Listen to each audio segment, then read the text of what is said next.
Hello students, good morning. Hindi score with BR channel पर आपका स्वागत है। आज मैं आपके लिए लाई हूँ आचार्य रामचंद्र शुक्ल का निबंध है उत्साह। तो चलिए उत्साह के महत्वपूर्ण प्रश्नोत्तर देखते हैं। क्वेश्चन नंबर 1 है, उत्साह कौन सी कृति है? उत्साह एक निबंध कृति है। नेक्स्ट है, उत्साह नामक ग्रंथ का लेखक कौन है? उत्साह नामक ग्रंथ का लेखक है आचार्य रामचंद्र शुक्ल। नेक्स्ट है, उत्साह निबंध कौन से ग्रंथ से लिया गया है? उत्साह चिंतामणि भाग 1 से लिया गया है। शुक्ल के द्वारा रचित ग्रंथ चिंतामणि के कितने भाग हैं? शुक्ल द्वारा रचित ग्रंथ चिंतामणि के 4 भाग हैं। चिंतामणि भाग 1 का प्रकाशन कब हुआ था? चिंतामणि भाग 1 का प्रकाशन सन 1939 में हुआ था। नेक्स्ट है, चिंतामणि भाग 1 में कितने निबंध हैं? चिंतामणि भाग 1 में 17 निबंध शामिल किए गए हैं। चिंतामणि भाग 1 का संकलन किसने किया था? तो चिंतामणि भाग 1 का संकलन आचार्य रामचंद्र शुक्ल ने किया था। चिंतामणि भाग 1 में किस प्रकार के निबंधों का संग्रह है? तो चिंतामणि भाग 1 में विचारात्मक निबंधों का संग्रह है। नेक्स्ट है, उत्साह निबंध की भाषा कैसी है? उत्साह निबंध की भाषा खड़ी बोली है। Next and most important question है, बिना हाथ पैर हिलाए घोर प्रहार सहना क्या कहलाता है? बिना हाथ पैर हिलाए घोर प्रहार सहना साहस कहलाता है। क्या कहलाएगा?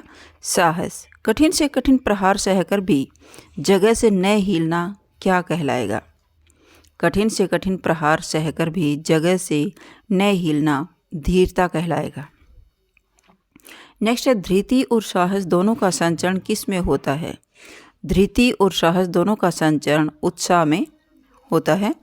उत्साह किसके बिना अपूर्ण रहता है? उत्साह साहस के बिना अपूर्ण रहता है। नेक्स्ट है, दुख के वर्ग में जो स्थान भय का है वही आनंद वर्ग में किस मनोभाव का है? मोस्ट इम्पोर्टेंट क्वेश्चन है, दुख के वर्ग में जो स्थान भय का है वही आनंद वर्ग में उत्साह का है। नेक्स्ट है, अर्थ त्याग के साहस के कारण होने वाले कष्ट को सहने की क्षमता वाला व्यक्ति क्या कहलाता है? अर्थ त्याग के साहस के कारण होने वाले कष्ट को सहने की जो क्षमता रखता है वह व्यक्ति दानवीर कहलाता है। नेक्स्ट है, युद्ध के अतिरिक्त संसार में कौन कौन से विकट कार्य हैं जिसमें घोर शारीरिक कष्ट सहना पड़ता है? तो युद्ध के अतिरिक्त कौन कौन से होते हैं? अगम्य पर्वतों की चढ़ाई करना, सहारा रेगिस्तान का सफ़र करना, क्रूर बर्बर जातियों के बीच घोर अज्ञात जंगलों में प्रवेश करना। ये युद्ध के अतिरिक्त विकट कार्य हैं जिन्हें करने में घोर शारीरिक कष्ट सहना पड़ता है। नेक्स्ट, मनुष्य किन बातों से दूर रहता है? मनुष्य जिन बातों से समाज में उपहास और निंदा का भय होता है। जिस व्यक्ति को समाज में अपने आप का उपहास और निंदा का डर रहता है वह उन बातों से दूर रहता है। उत्साह कैसा निबंध है? उत्साह एक मनोविकारात्मक निबंध है और ये विचारात्मक निबंध भी कहलाता है। नेक्स्ट है, साहसपूर्ण। Question number 18 most important question है, साहसपूर्ण आनंद की उमंग का नाम क्या है? साहसपूर्ण आनंद की उमंग का नाम उत्साह है। नेक्स्ट, कैसे व्यक्ति सच्चे उत्साही कहलाते हैं? कर्म सौंदर्य के उपासक सच्चे उत्साही कहलाते हैं। नेक्स्ट, कष्ट या हानि सहने की दृढ़ता के साथ साथ कर्म में प्रवृत्ति होने पर जो आनंद का योग होता है वह क्या कहलाता है?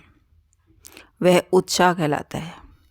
नेक्स्ट है, साहित्य मीमांसकों ने किसके आधार पर उत्साह के भेद किए हैं? साहित्य मीमांसकों ने कष्ट और हानि के भेद के अनुसार उत्साह के भेद किए हैं। उत्साह के कितने भेद होते हैं? उत्साह के योद्धवीर, दानवीर और दयावीर 3 भेद होते हैं। और आचार्य रामचंद्र शुक्ल ने उत्साह के कितने भेद बताए हैं? 4 भेद बताए हैं। चौथा इसमें धर्मवीर ले लिया गया है। नेक्स्ट है, सबसे प्रधान कौन सा भेद है जिससे पीड़ा क्या मृत्यु की परवाह नहीं रहती? पीड़ा क्या नहीं है, ये या है। सबसे प्रधान कौन सा भेद है जिसमें पीड़ा या मृत्यु की भी परवाह नहीं रहती? तो वह है युद्ध वीरता में। युद्ध वीरता में जब व्यक्ति युद्ध के लिए लड़ता है तो उस समय इतना उत्साह और जोश में भर जाता है कि उसे पीड़ा और मृत्यु का भय उसके दिमाग से ही निकल जाता है। नेक्स्ट, बिना बेहोश हुए भारी फोड़ा चिराने को तैयार होना क्या कहलाता है? बिना बेहोश हुए भारी फोड़ा चिराने के लिए जो व्यक्ति तैयार हो जाता है उसे वह साहस कहलाता है। किस में उत्साह का दर्शन होता है? केवल कष्ट सहने के निश्चेष्ट साहस में नहीं, उत्कंठा में ही उत्साह का दर्शन होता है, केवल कष्ट सहने के निश्चेष्ट साहस में नहीं। जब दान के कारण दानी को अपने जीवन निर्वाह में किसी प्रकार का कष्ट या कठिनता दिखाई देगी तभी वह क्या कहलाएगा? जब दान के कारण दानी को अपने जीवन के निर्वाह में किसी प्रकार का कष्ट या कठिनता दिखाई देगी तभी वह क्या कहलाएगा? तभी वह सच्ची दानवीरता कहलाएगी। मोस्ट इम्पॉर्टेंट क्वेश्चन है, दानवीर कहाँ ऊंची समझी जाएगी? जहाँ व्यक्ति को कष्ट और कठिनता की मात्रा या संभावना जितनी अधिक होती है वहाँ दानवीरता ऊंची समझी जाती है। नेक्स्ट, मनुष्य कैसे कष्ट के पीछे हटने वाला प्राणी नहीं है? मनुष्य शारीरिक कष्ट से पीछे हटने वाला प्राणी नहीं है। मानसिक कलेश के कारण बहुत से लोग कैसा साहस नहीं करते? मानसिक कलेश के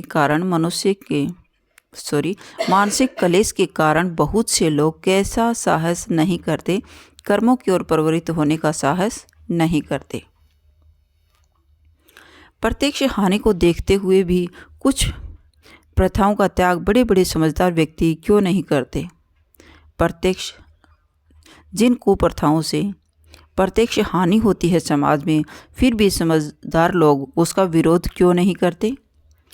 क्योंकि समाज उन्हें बुरा कहलाएगा। समाज की नज़रों में वो अच्छा बनना चाहते हैं और अपनी निंदा के कारण वो सही कदम भी नहीं उठाना चाहते। किसी शुभ परिणाम पर दृष्टि रखकर निंदा, स्तुति, मान, अपमान आदि की परवाह न करके प्रचलित प्रथाओं का उल्लंघन करने वाले क्या कहलाते हैं? किसी भी परिणाम पर दृष्टि रखकर कि जैसा भी परिणाम समाज में जो भी निकलेगा उसकी कोई परवाह नहीं करता और फिर भी उन प्रथाओं का उल्लंघन करने वाले हैं, वो क्या कहलाते हैं? वो वीर और उत्साही कहलाते हैं। क्योंकि वो समाज के निकलने वाले परिणामों के बारे में नहीं सोचते हैं, सिर्फ उनका काम उत्साह और कुप्रथाओं को तोड़ना है। वो वीर या उत्साही कहलाएंगे। उत्साह नामक आनंद के लिए नित्य लक्षण कौन से होते हैं?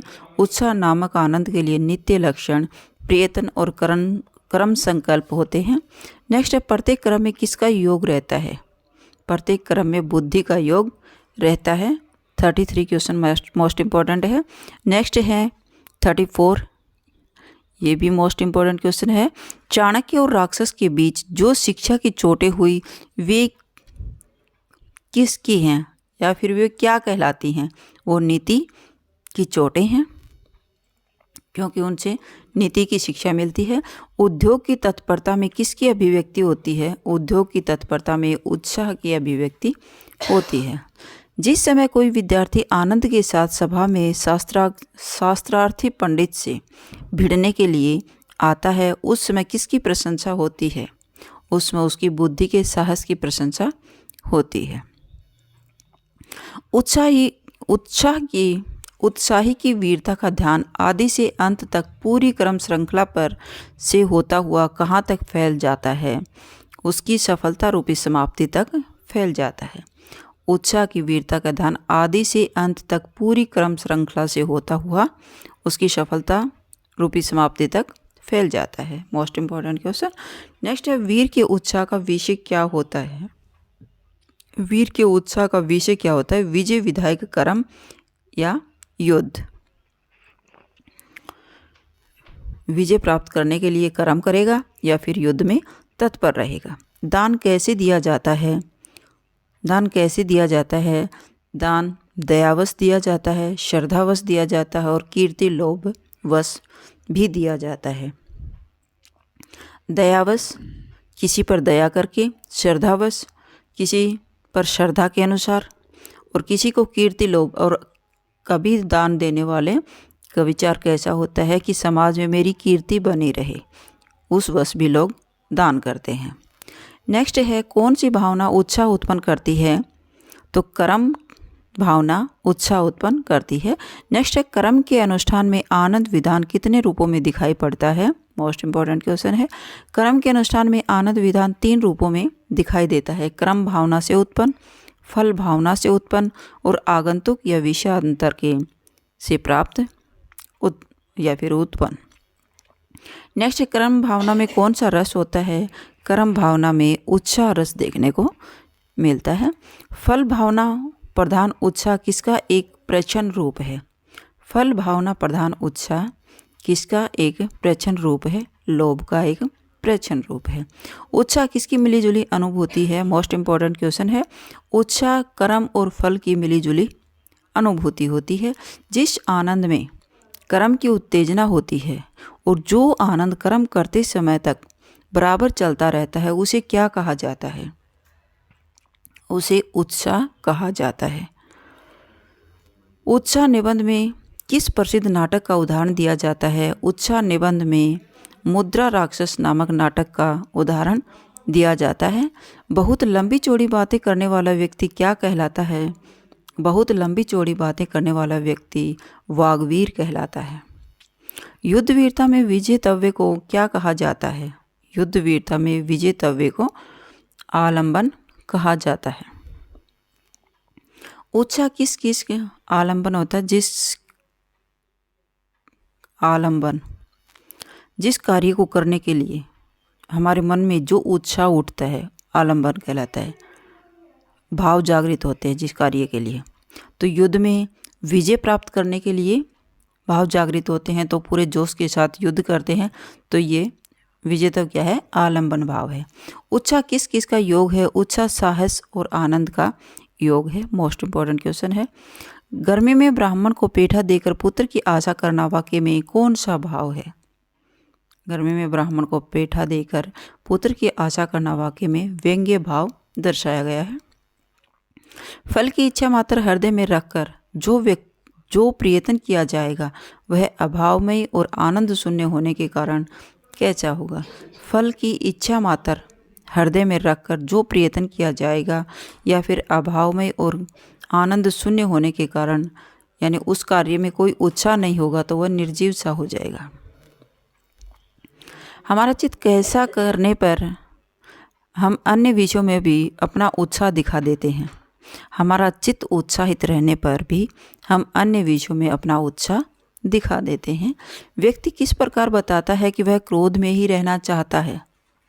तो व्यक्ति झुंझलाकर यह अपने क्रोध को प्रदर्शित कर देता है कि मैं अब भी गुस्से में हूँ। नेक्स्ट है शुक्ल का महत्वपूर्ण ग्रंथ कौन सा है? शुक्ल का महत्वपूर्ण ग्रंथ हिंदी साहित्य का इतिहास, जो सन 1929 में प्रकाशित हुआ था। व्यक्ति को कार्य करने से रोकने वाला कलेश नहीं है। व्यक्ति को कार्य करने से रोकने वाला कलेश नहीं है उत्साह कोई कलेश नहीं है। समझदार लोगों के लिए कौन सा कष्ट सब शारीरिक कष्टों से बढ़कर होता है? मान और हानि का कष्ट समझदार लोगों के लिए शारीरिक कष्टों से भी बढ़कर होता है। उत्साह की गिनती कैसे गुणों में होती है? उत्साह की गिनती अच्छे गुणों में की जाती है। किसी भाव के अच्छे या बुरे होने का निश्चय किस पर निर्भर करता है? किसी भाव के अच्छे या बुरे होने का निश्चय उसकी प्रवृत्ति के शुभ या अशुभ परिणाम पर निर्भर करता है। वह क्या कहलाता है? जो जिस प्रकार हाथ पैर चलवाती है उसी प्रकार बुद्धि भी काम करती है, वह उत्साह की उमंग कहलाती है। मुद्रा राक्षस कौन से लेखक की रचना है? मुद्रा राक्षस कालिदास की रचना है। उत्साह नामक निबंध में किस वीर का उल्लेख नहीं हुआ है? तो उसमें कामवीर का वर्णन नहीं किया गया है। नेक्स्ट है उत्साह निबंध में कौन से वीरों का वर्णन हुआ है? उत्साह में दानवीर, दयावीर, वाग्वीर, युद्धवीर, धर्मवीर और कर्मवीर का वर्णन किया गया है। साहित्य मीमांसकों में उत्साहियों की 3 भेद कौन कौन से बताए हैं? साहित्यिक मीमांसकों ने दानवीर, दयावीर और युद्धवीर को 3 उत्साह के भेद बताए हैं। और आचार्य रामचंद्र शुक्ल ने अपने उत्साह के निबंध में 4 प्रकार के वीर स्वीकार किए हैं। तो उनमें से प्रमुख स्थान किसका है? बुद्धिवीर का है। साहित्य मीमांसकों ने किस दृष्टि से उत्साह के भेद किए हैं? साहित्य मीमांसकों ने कष्ट या हानि के भेद के अनुसार दृष्टि से उत्साह के भेद किए हैं। ये आपके उत्साह निबंध से संबंधित कुछ प्रश्नोत्तर थे। अगर आपको मेरी वीडियो अच्छी लगी हो तो प्लीज़ लाइक कीजिए, शेयर कीजिए और सब्सक्राइब करना न भूलें। फिर मिलते हैं नेक्स्ट वीडियो में। Bye bye.